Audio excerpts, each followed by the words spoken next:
खोर्धा जिलार टांगी थाना पक्षर आम पुलिस कार्यक्रम अनुष्ठित हो जाइछि।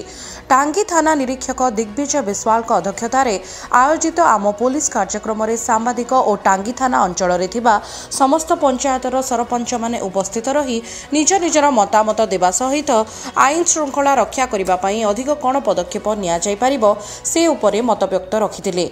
ग्राम में शांति श्रृंखला रक्षा करने जनता सहयोग लोड़ी टांगी थाना निरीक्षक दिग्विजय विश्वाल।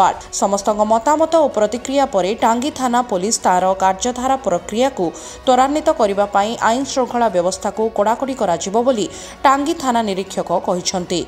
चोरा मद कारबार, मांकड़ा पथर चोरा चालाण, जुआ अड्डा, चोरी डकायती, छिनताई, रोड रोमिओ, लव सेक्स धोखा देउथबा रसिकिया प्रेमिक मानक उपरे टांगी पुलिस पक्षरु कड़ा कार्यानुष्ठान ग्रहण कराजिबो बोली टांगी थाना निरीक्षक दिग्विजय विश्वाल कहिसंती। खोर्धारू महेश नायक रिपोर्ट एकाम्र मीडिया।